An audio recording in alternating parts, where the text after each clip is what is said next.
Hey everybody, it's Doug here, Doug Mystic Guy and Board Game Geek, bringing you a playthrough of Zombicide Black Plague. We've done this before. We played the first scenario in the book a while back, so we're going to continue on, and we're going to do some things a little differently than last time. I'm going to use some different characters, etc. I still am unfortunately only blessed with the French version of the printed rulebook, so I have the rulebook up on my computer screen, and I didn't want to print out a full color rulebook, but I did print out the scenario that we'll be doing.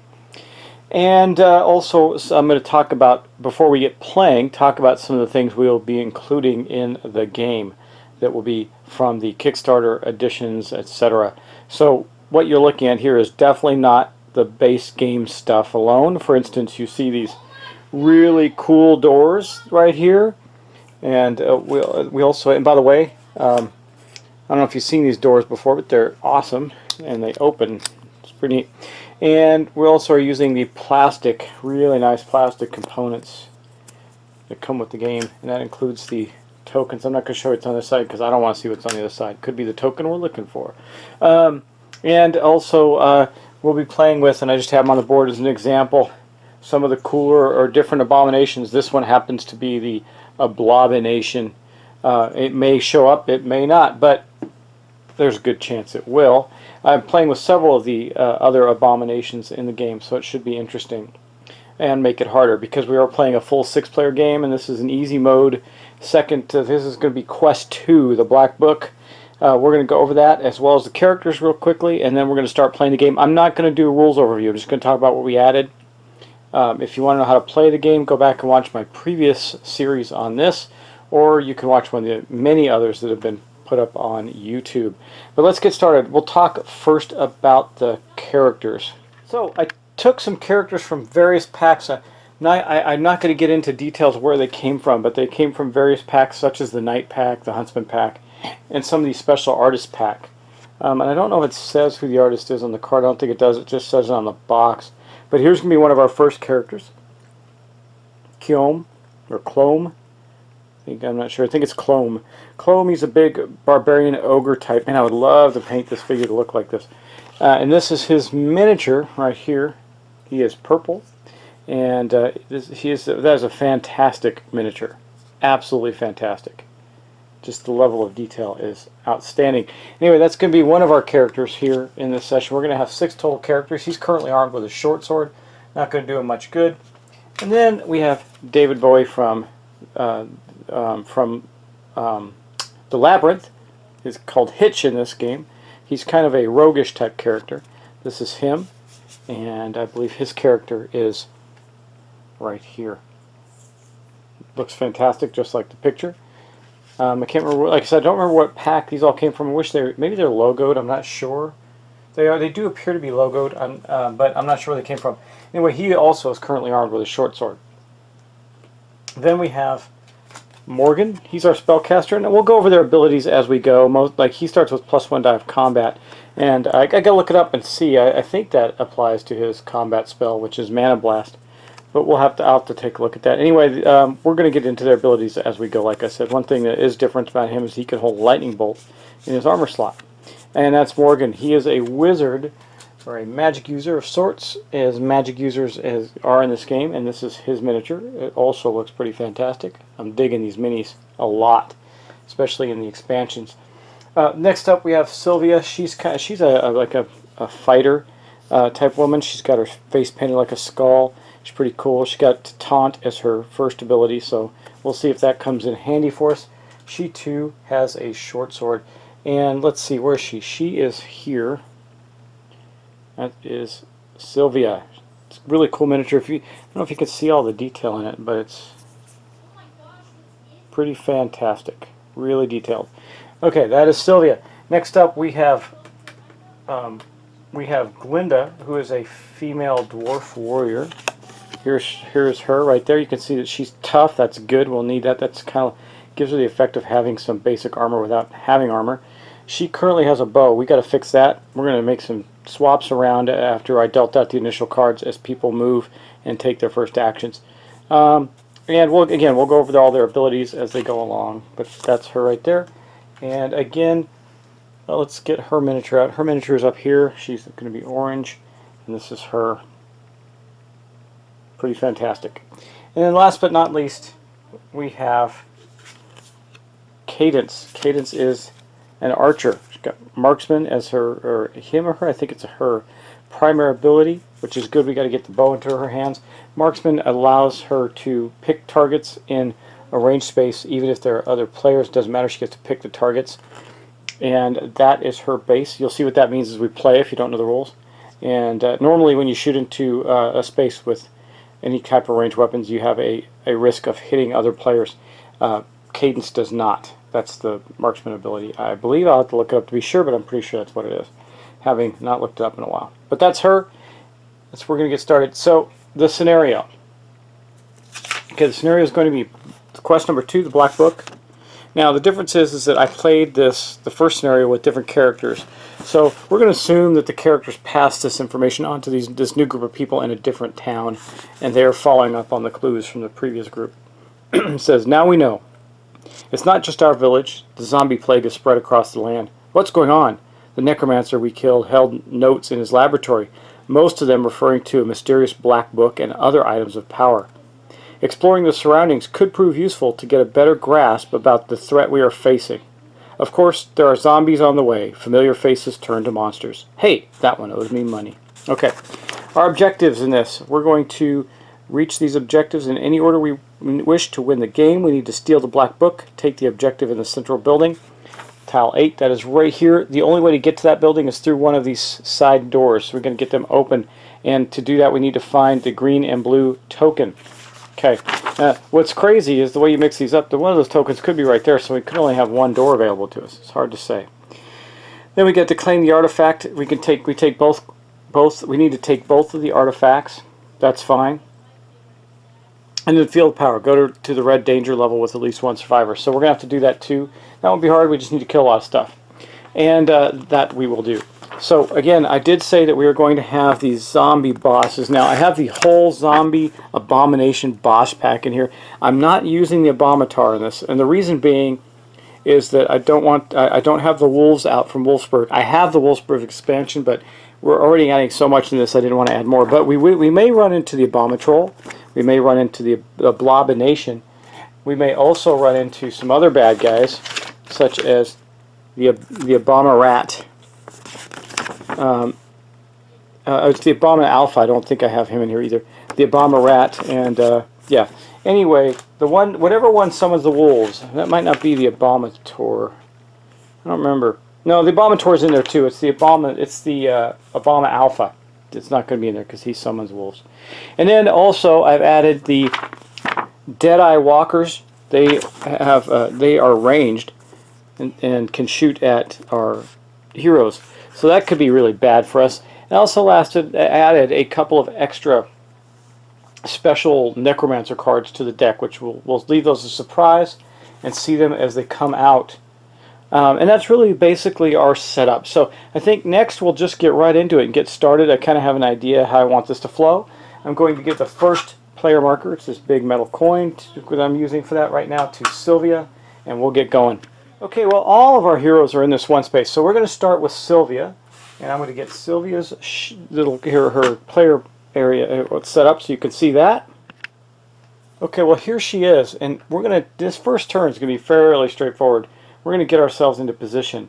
So what we're going to do is she's going to go 1, 2. Now I can take a swipe at that door and see if we can open it. I'm thinking about it. A short sword, to give you an example, can open doors. It makes a lot of noise, and it can open doors, but it opens doors on a 4 or better. So does she hack the door open, or does she wait for the group to arrive? Well, I know that, yeah, let's just take a chance and hack the door open. What do you think? Well, let's get things moving right away. Now, we're going to need some noise tokens, but let's first roll some dice. Okay, here's the tray with some dice from the base Zombicide game. We're going to roll one die. We need to roll a 4 or better to see if she can hack open that door.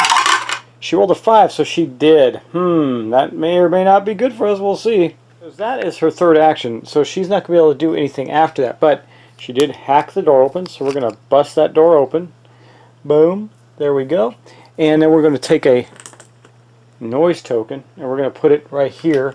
She created a lot of noise. Now, the first thing we have to do is populate those rooms with zombies. So I'm going to draw some zombie cards. We'll put them right here. We're going to draw the first one off the top. Let's see what it says.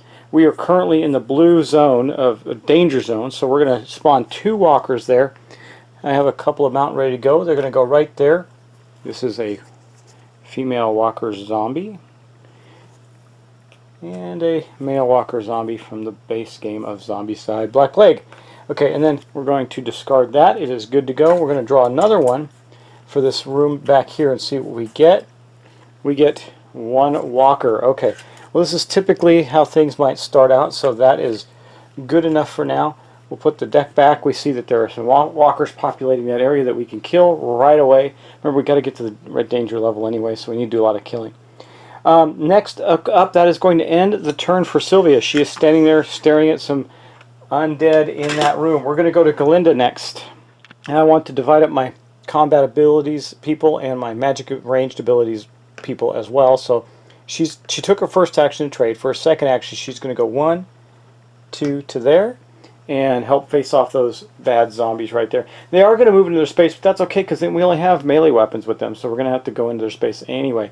But I want to get in that building as quickly as we can and do some searching, that sort of thing. And that is going to end Galinda's turn. Next up, we have Cadence. Cadence is going to just basically go 1, 2, 3. Remember, we get 3 actions.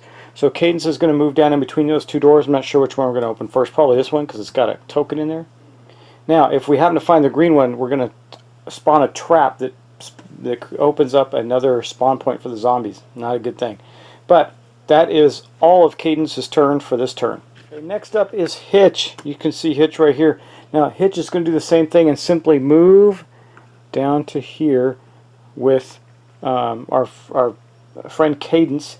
And that's going to be the end of Hitch's turn. That's all that he's going to do. We're just getting staged in position to start to open these doors.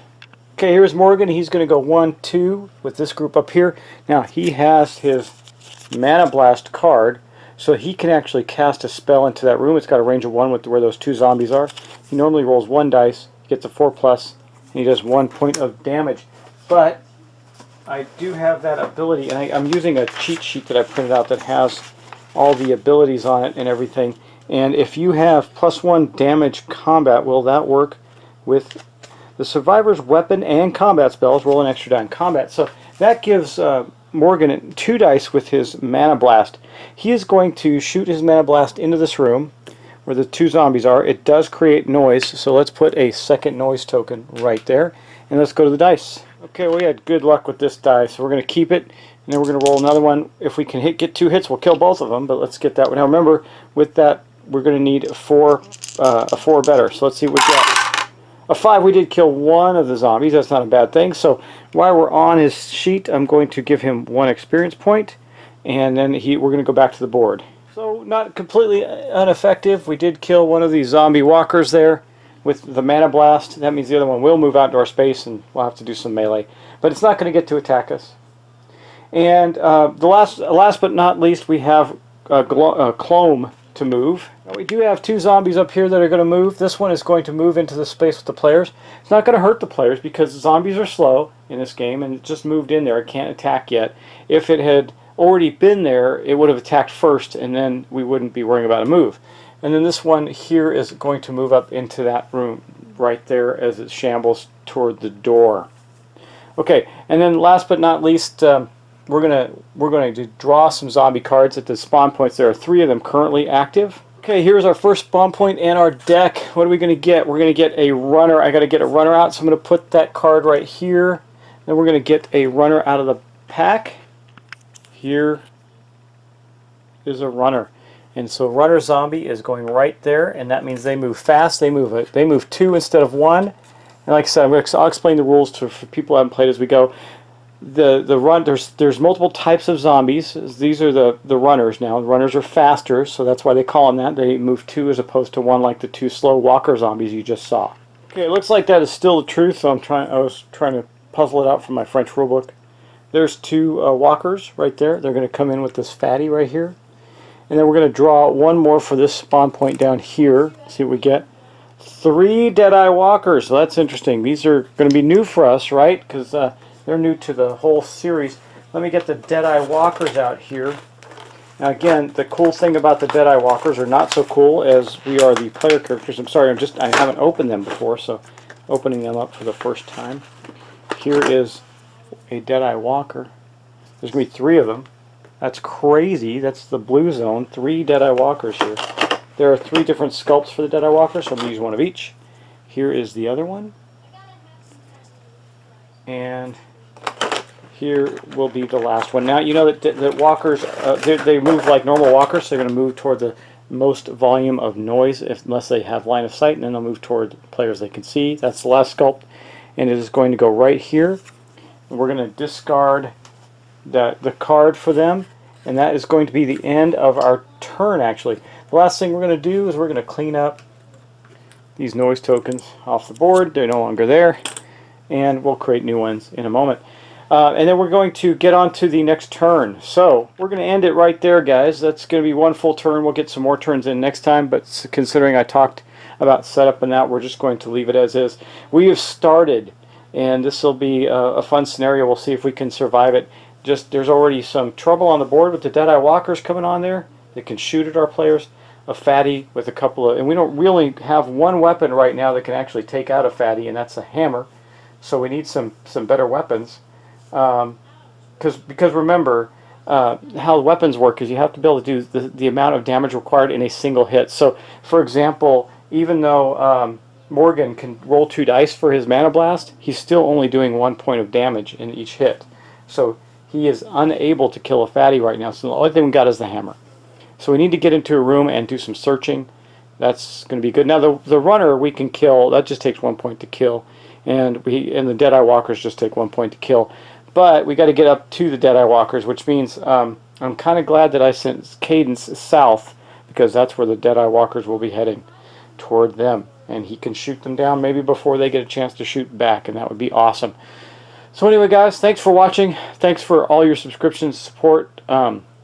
Still editing the very last episode of Defenders of the Last Stand. That's why I'm filming this one.